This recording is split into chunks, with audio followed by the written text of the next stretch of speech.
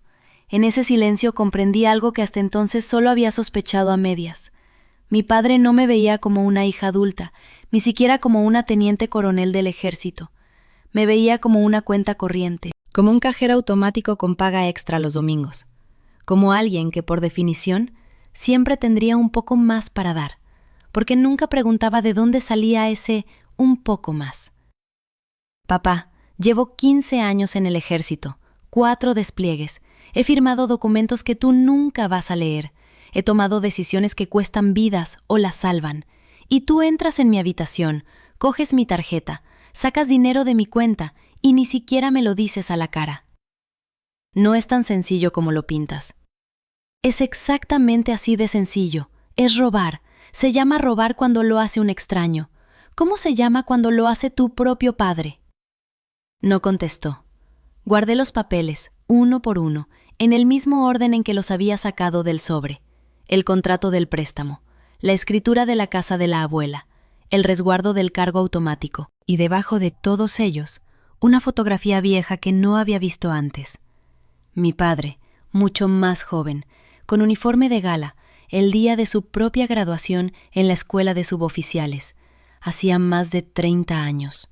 Me quedé mirando esa foto más tiempo del que hubiera querido admitir, porque en ese rostro joven, orgulloso, recién salido de la academia, no había ni rastro del hombre que acababa de sentarse frente a mí con la cabeza baja, pidiendo que no me preocupara por 42.000 euros que no eran suyos.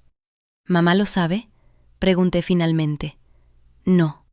¿Y el tío Ramón lo sabe todo? ¿Sabe que usaste la casa de la abuela como garantía? Ramón cree que es solo entre nosotros dos. Papá, la casa es de mamá y de la tía Pilar, no es tuya, no es de Ramón, no es de nadie más que de ellas dos, y tú la has puesto en juego para tapar un agujero que ni siquiera me has contado. Se levantó del sillón, caminó hacia la ventana y se quedó de espaldas a mí, mirando la calle, con las manos metidas en los bolsillos del pantalón, como hacía cuando yo era pequeña y él no sabía cómo explicarme algo difícil. Iba a arreglarlo, repitió, como si repetirlo lo hiciera más cierto. ¿Cómo, papá?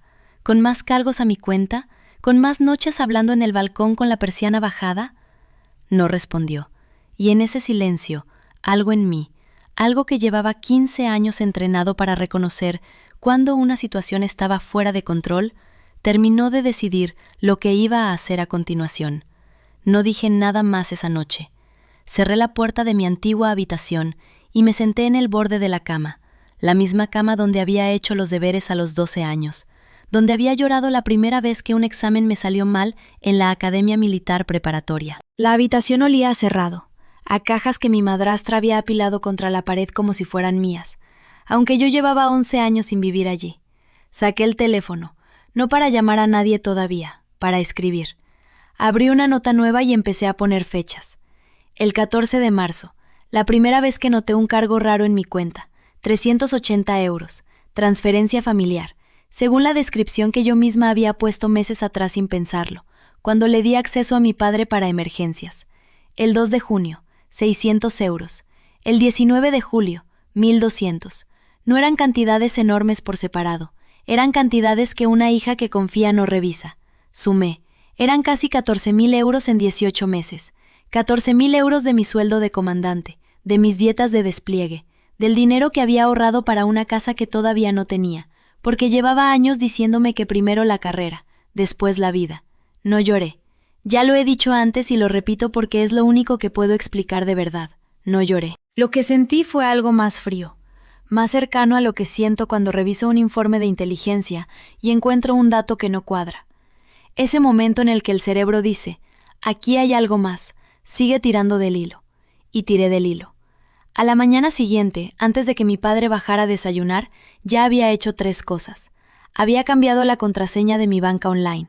Había llamado al departamento de fraude de mi entidad, un banco con sede en Madrid que gestiona buena parte de las cuentas de personal militar, y había pedido el histórico completo de accesos de los últimos 2 años. Y había mandado un correo a Marta, la abogada que llevaba mis asuntos desde que compré mi primer coche, preguntándole si podíamos vernos esa misma semana. Marta me respondió en menos de una hora. Ven cuando puedas, trae todo lo que tengas. Cuando bajé a la cocina, mi madrastra Pilar ya estaba allí, con su bata de flores y el pelo recogido con esas pinzas que siempre usaba, calentando leche en un caso pequeño, como si nada hubiera pasado la noche anterior. «Buenos días, Carmen», dijo sin mirarme del todo. «¿Café o quieres que te caliente leche?» «Café», dije, solo. Se movió por la cocina con esa eficiencia que yo recordaba de mi infancia, la misma que usaba para organizar cenas de 12 personas sin despeinarse. Puso la taza delante de mí. Y entonces, como si la conversación de la noche anterior no hubiera dejado ninguna marca, dijo: «Por cierto, tu padre me comentó que quizás podrías ayudarnos con lo de la ITV del coche. Son 400 euros y con la nómina de este mes no llegamos». Me quedé mirando el vapor que subía de la taza. «Pilar», dije con la voz muy tranquila, la voz que uso cuando tengo que dar una orden que no admite discusión. Ayer mi padre me dijo que había cogido dinero de mi cuenta sin decírmelo. 14.000 euros en año y medio. ¿Y esta mañana me pides 400 más? Ella se giró, con el caso todavía en la mano.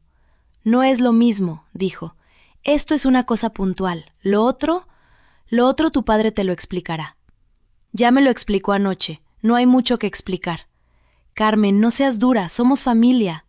Ahí está, la frase. La había oído toda mi vida, en distintas versiones, con distintos tonos, pero siempre con la misma función: cerrar la puerta a cualquier pregunta incómoda. Somos familia. Como si esas dos palabras pudieran borrar 14.000 euros de un plumazo. Familia no es coger dinero sin pedirlo, dije. Familia es decir, necesito ayuda antes de tocar lo que no es tuyo. Pilar dejó el caso en la encimera con más fuerza de la necesaria. Tú no sabes lo que es vivir con lo justo, Carmen. Tú tienes tu sueldo del ejército, tu casa en la base, tus viajes pagados. Nosotros aquí, con la pensión de tu padre y mi jubilación parcial, apenas llegamos a fin de mes. Entonces se habla. Se pide. No se accede a la cuenta de otra persona sin avisar. Tu padre pensaba devolverlo.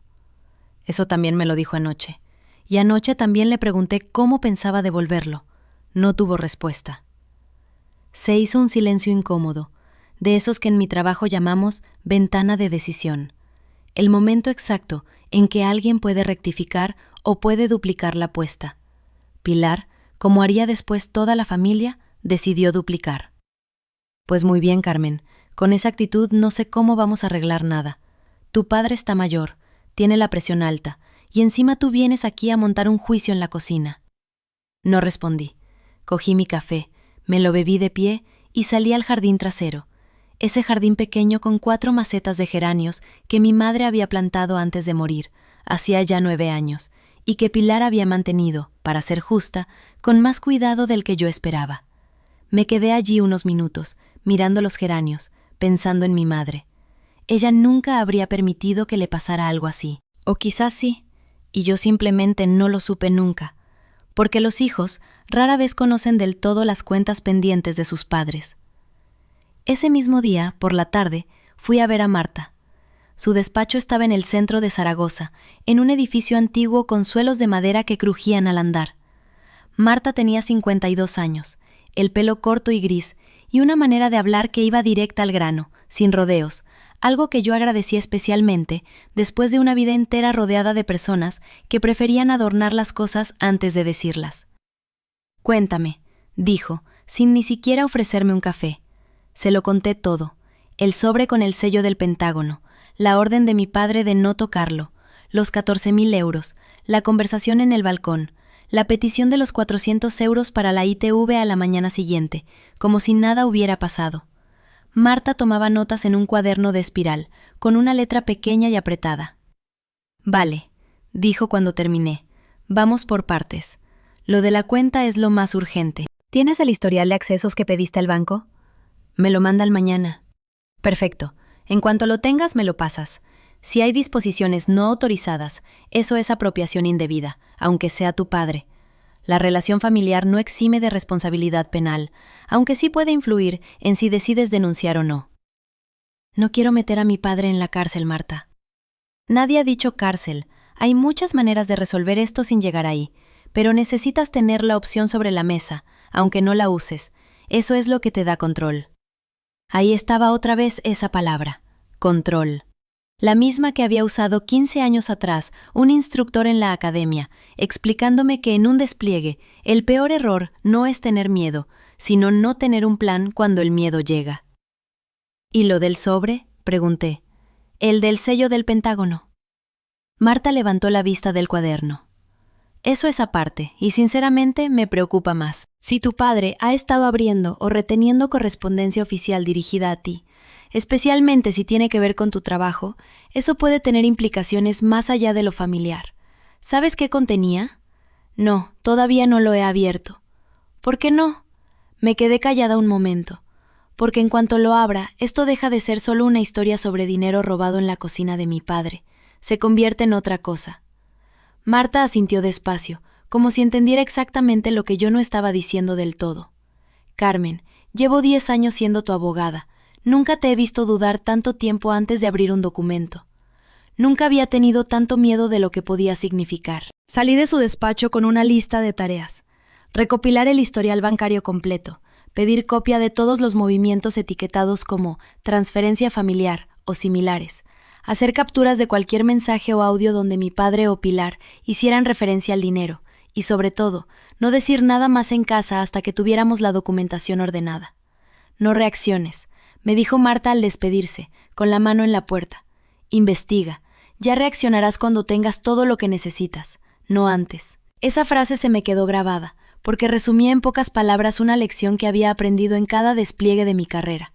La paciencia no es debilidad, la paciencia es cómo se gana. Volví a casa de mi padre al anochecer.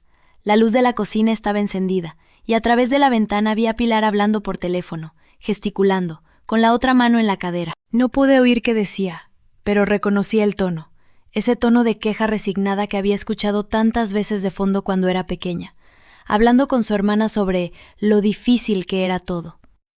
Entré por la puerta principal. Mi padre estaba en el salón, viendo las noticias con el volumen demasiado bajo, como si quisiera que estuvieran encendidas sin realmente escucharlas. ¿Dónde has estado?, preguntó, sin apartar la vista de la televisión. Con mi abogada. Ahí sí giró la cabeza. ¿Tu abogada? Carmen, no hace falta llegar a eso. Somos familia, podemos arreglarlo entre nosotros. Ya lo dijo Pilar esta mañana, somos familia. Lo he oído 2 veces en 24 horas, papá. Y las 2 veces ha sido justo después de que alguien intentara justificar por qué tocaba algo que no le pertenecía. Se levantó del sofá, despacio, con esa rigidez que empezaba a notarle en las rodillas desde hacía un par de años. No es tan sencillo como tú lo pintas. Entonces explícamelo. Explícame de verdad, sin la palabra familia de por medio. ¿Por qué cogiste 14.000 euros de mi cuenta sin decirme nada? ¿Y por qué esta mañana Pilar me pidió 400 más como si no hubiera pasado nada? Mi padre se quedó de pie, en medio del salón, con los brazos caídos a los lados, como un hombre que no sabe si defenderse o rendirse. Y entonces dijo algo que no esperaba. Es por el negocio de tu hermanastro. Me quedé quieta. ¿Qué negocio? El taller de Rubén, el que montó hace 2 años con el dinero de la herencia de su padre. Ha ido mal, Carmen, muy mal. Debe dinero a proveedores, al banco, a Hacienda. Y Pilar no soportaba la idea de que su hijo perdiera todo lo que había puesto en ese negocio. Sentí que el suelo, metafóricamente, se movía un poco bajo mis pies. No porque la información en sí fuera tan sorprendente, sino porque confirmaba algo que yo llevaba tiempo sospechando sin querer admitirlo del todo, que el dinero no se había ido en pequeños gastos domésticos, en ITVs y facturas de luz. Se había ido a tapar un agujero mucho más grande, y nadie me lo había dicho. ¿Cuánto debe Rubén?, pregunté con la voz muy plana. Mi padre tardó en responder. Unos 22.000 euros. 22.000. Y de esos, 14.000 habían salido de mi cuenta, sin mi permiso, sin una sola conversación honesta, mientras yo estaba desplegada revisando protocolos de seguridad en una base a miles de kilómetros de allí, confiando en que mi familia, al menos mi familia, no me trataría como un cajero automático sin preguntas. ¿Y el sobre del Pentágono? Pregunté entonces, porque de repente todo empezaba a conectarse de una manera que no me gustaba nada. ¿Tiene algo que ver con esto? Mi padre bajó la mirada al suelo, y por primera vez desde que había llegado, Unto pareció más viejo de lo que yo lo recordaba, más pequeño. Eso, dijo, con la voz quebrada, es una historia distinta, Carmen, y es así que no sé cómo vas a perdonármela. No me moví, no dije nada, dejé que el silencio hiciera su trabajo, porque eso es lo que había aprendido en 15 años de sala de mando. El que habla primero después de una confesión a medias, pierde. Habla, dije al final. Ya no soy la niña que se conformaba con algún día te lo explico. Mi padre se sentó en la silla del comedor, la misma en la que había comido 1000 domingos de pequeña, y por un momento pareció que iba a desmoronarse ahí mismo, delante de mí. Cuando tu madre murió, empezó, yo estaba mal, muy mal, Carmen, no solo de dinero, de todo. Y Rosario apareció en un momento en que yo necesitaba que alguien me dijera que todavía podía rehacer algo. Eso ya lo sé, papá. Eso me lo has contado 1000 veces. Lo que no sabes, dijo, y aquí bajó todavía más la voz, es que cuando ella entró en mi vida ya sabía lo tuyo, lo del ejército, lo del ascenso. Lo sabía antes de que yo se lo contara. Sentí que el suelo del salón, ese suelo de baldosa que mi madre había elegido hacía 30 años, se movía un poco bajo mis pies. ¿Cómo que lo sabía? Porque Marina se lo dijo. El nombre de mi hermana cayó en la habitación como un plato al romperse, no como un golpe fuerte, sino como ese sonido seco y feo que sabes que va a dejar trozos por todas partes durante días. Marina, repetí, solo para escuchar cómo sonaba en voz alta, para comprobar que no me lo estaba inventando. Ella y Rosario se conocían de antes, del gimnasio, creo, o de alguna boda de una amiga común, ya no me acuerdo bien. El caso es que cuando yo empecé a salir con Rosario, Marina ya sabía quién era, y le había contado cosas. ¿Qué cosas, papá? Se frotó la cara con las 2 manos, un gesto que yo conocía bien, el gesto que hacía cuando tenía que decir algo que llevaba mucho tiempo callado. Le contó lo de tu sueldo, lo de que tenías ahorros, lo del piso que ibas a comprarte en Madrid antes de que te destinaran fuera. Le contó que eras, dudó, que eras la hija responsable, la que nunca pedía nada, la que siempre tenía todo controlado. No dije nada. Estaba haciendo lo que hacía en los briefings cuando alguien me daba una información que cambiaba todo el mapa. Guardar silencio, dejar que la mente reorganizara las piezas antes de hablar. Y entonces, continué yo, porque necesitaba oírlo completo, aunque doliera. Rosario se casó contigo sabiendo que yo era la hija con la que se podía contar, no la que quería conocer, la que se podía usar. Mi padre no respondió, y ese silencio fue peor que cualquier palabra. Papá, dije muy despacio, con esa calma que había asustado a más de un coronel. ¿Me estás diciendo que mi propia hermana vendió información sobre mí a la mujer que luego se casó contigo con la idea de sacarme dinero? No lo sé si fue tan calculado, dijo él, y en su voz había un ruego patético de que yo le creyera, o quizás de que se lo creyera él mismo. Puede que solo fuera una conversación entre amigas, puede que Marina no pensara en las consecuencias. Marina siempre piensa en las consecuencias, papá, es contable, vive de calcular consecuencias. Eso lo dejó callado, me levanté, necesitaba moverme, necesitaba que mi cuerpo hiciera algo mientras mi cabeza terminaba de encajar aquella pieza nueva en un rompecabezas que ya era bastante feo de por sí. Fui a la ventana, miré la calle donde había aprendido a montar en bicicleta, y por un segundo pensé en lo raro que es que un lugar tan lleno de recuerdos buenos pueda convertirse, en una sola tarde, en el escenario de la peor conversación de tu vida. ¿Y el sobre? Pregunté sin darme la vuelta. Todavía no me has explicado lo del sobre del Pentágono. Eso vino después, dijo mi padre, meses después de la boda. Cuéntamelo, todo, no quiero más medias verdades hoy. Se aclaró la garganta, escuché cómo se movía en la silla, cómo el peso de su cuerpo crujía la madera vieja. Rosario empezó a preguntar por tu trabajo, no de forma directa, preguntaba cosas como, ¿y a Carmen la pagan bien en el ejército? ¿Tiene ella algún seguro especial? ¿Algo que se herede? Al principio pensé que era simple curiosidad de madrastra nueva, interés por conocer a su hijastra, ya sabes. Pero no era eso. No. Un día llegó una carta a esta casa. Una carta oficial, con membrete, con un sello que yo no había visto nunca. Decía, Departamento de Defensa de Estados Unidos, y debajo, en letras más pequeñas, algo sobre notificación de beneficiario y revisión de póliza. Sentí que el aire se me quedaba atascado en el pecho. ¿Una notificación de beneficiario de mi seguro? Sí, y Rosario la vio antes que yo. Estaba en el buzón. Ella siempre revisa el correo antes de que yo llegue del trabajo. Cuando yo pregunté por esa carta, ella me dijo que no había llegado nada, que seguro me lo había imaginado. Pero tú la viste. La vi por casualidad, 2 semanas después, en el cajón de su mesita de noche, doblada, como si la hubiera escondido a propósito. Me giré hacia él. Ya no me importaba mantener la compostura militar, la que había mantenido durante toda la conversación como un escudo. Necesitaba mirarle a los ojos para esta parte. Papá, ¿tú sabes lo que significa esa carta? Esa notificación llega cuando alguien pide una revisión del beneficiario de un seguro de vida militar. No llega sola. Alguien tiene que solicitarla. Lo sé, dijo él, y por primera vez en toda la tarde no pareció que se estuviera excusando, sino que simplemente estaba asustado. Lo até cabos hace poco, muy poco, Carmen. Antes no quería verlo. ¿Quién puede pedir esa revisión, papá? ¿Lo sabes? El titular de la póliza, o alguien con acceso a tus datos personales que se haga pasar por ti, o que presente documentación falsa alegando ser familiar directo con derecho a gestión. Las palabras salieron de mi boca con esa precisión fría que uso cuando estoy explicando algo técnico en una sala llena de oficiales que no quieren escuchar malas noticias. Rosario nunca ha sido mi familiar directo, papá. Nunca, ni siquiera legalmente, más allá de ser tu esposa.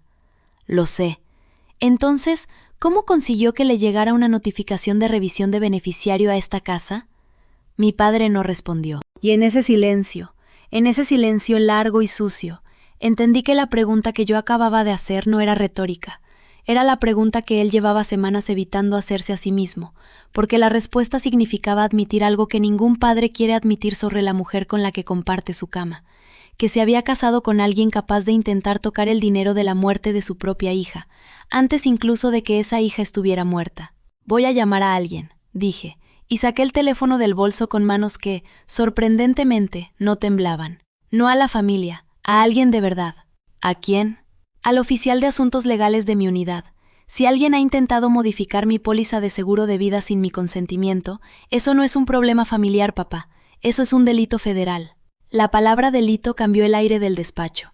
Mi padre se puso pálido. Marisol, que hasta entonces había estado de pie junto a la puerta con los brazos cruzados, dio un paso atrás, como si el sofá pudiera protegerla de algo.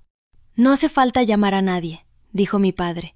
Ha sido un malentendido, Valeria. Baja el teléfono. El sobre dice Departamento de Defensa, confidencial, solo destinatario autorizado, y estaba abierto sobre esta mesa, papá. Alguien lo abrió, alguien que no era yo. Nadie respondió. El silencio duró tanto que pude escuchar el reloj de pared de la cocina, el mismo que llevaba 20 años atrasado 3 minutos, el mismo que mi madre nunca quiso arreglar, porque decía que le daba igual la hora exacta con tal de que la casa siguiera en pie. Marqué el número, no el de emergencias, no el número directo del coronel Aguirre, sino el de la Oficina de Asuntos Jurídicos de mi unidad, que tenía guardado desde hacía años bajo el nombre de AJ Unidad, por si alguna vez lo necesitaba fuera de horario. Sonó 2 veces antes de que contestara el capitán Duarte, el oficial de guardia esa semana. ¿Duarte? Capitán, soy la teniente coronel Serrano. Necesito hacer una consulta urgente, no operativa, de carácter personal pero con implicaciones legales. Adelante, mi teniente coronel. Expliqué lo del sobre, el sello, el nombre completo, mi nombre, mi rango, escrito en la parte frontal, la palabra confidencial, el hecho de que estaba abierto cuando llegué y que nadie en la casa admitía haberlo abierto, aunque alguien claramente lo había hecho, porque el sobre no se abre solo. ¿Y el contenido?, preguntó Duarte. Miré el papel que sostenía, lo leí de nuevo, más despacio esta vez, con la voz un poco más baja, como si al leerlo en voz alta pudiera hacer que fuera menos real. Es una notificación de revisión de mi póliza de seguro de vida del servicio. Dice que se ha registrado una solicitud de cambio de beneficiario, pendiente de verificación adicional porque el formulario presentaba una firma que no coincidía con la firma registrada. Duarte guardó silencio un momento. Mi teniente coronel, eso es serio. Si alguien presentó una solicitud de cambio de beneficiario falsificando su firma, eso es fraude documental contra una entidad del Estado. No es un asunto familiar, es un delito. Lo sé.